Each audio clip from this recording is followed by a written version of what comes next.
Hello everyone, I'm that guy who makes YouTube videos, and today I'm making another video. But this one is a little different from the usual Let's Plays. This particular video is going to be the first of a new series called You Should Watch. And I will be going through shows and things that I would recommend to all of you guys. The subject of this particular video is a little show called Beastars. And before I get bombarded by people calling me a furry for liking a show that contains animals, I have this to say to you. You have the right to your own opinion, but I implore you to actually watch the show before judging those who watch it and the show itself. You may find that you'll enjoy this series if you just give it a chance. The goal of this video is to persuade all of you to at least give this series a chance because of how amazing it was for me. But that's enough of that. Let's get into the video.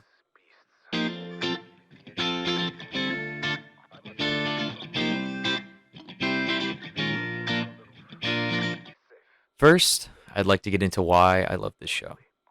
There are a multitude of reasons I enjoy watching the show, from the creative and interesting characters to the bizarre world they inhabit. I also have had a sort of soft spot for shows about animals. I enjoyed watching The Lion King, All Dogs Go to Heaven, and I'm willing to admit I even enjoyed watching Zootopia. All of these different things culminated into me really enjoying this show. So much so that I even started reading the manga after I finished the first season because I couldn't get enough of this world.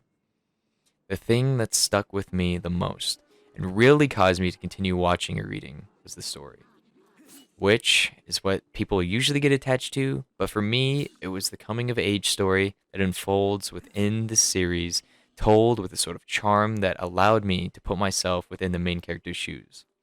Speaking of the story, let me go ahead and get into the plot of the series.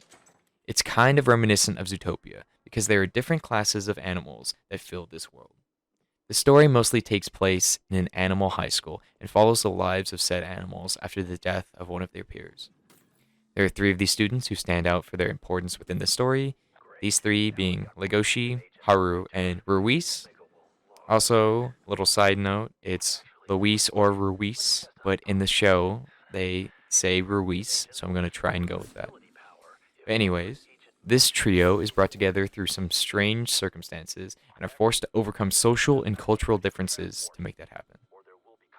Also, as a small aside, I'm going to try and leave out as many spoilers as I can because the purpose of this video is to make you guys want to watch the series.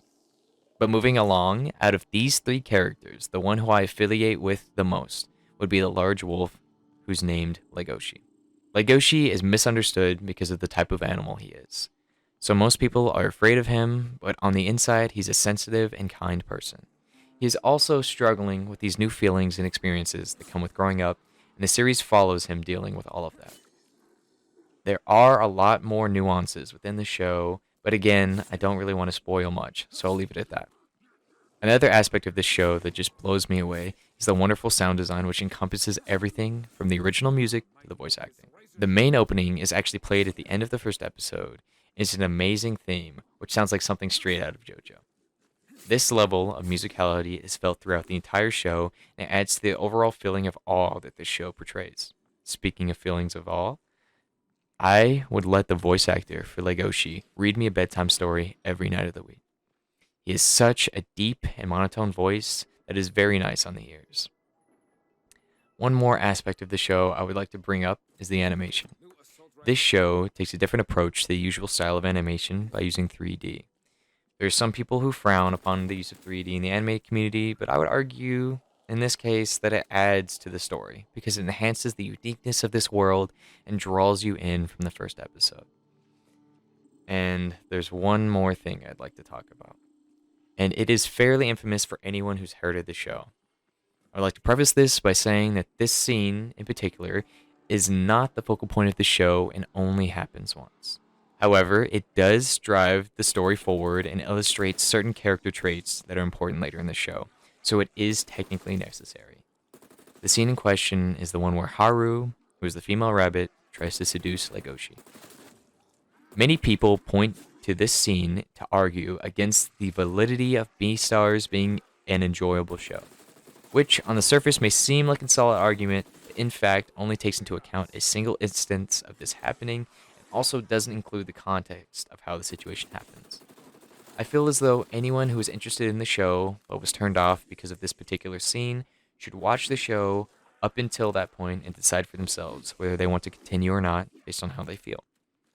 This is just a scene that happens once, and I know that the rest of the show and manga are incredibly amazing and should at least be given a try. Thank you all so much for watching, and I hope you enjoyed the video.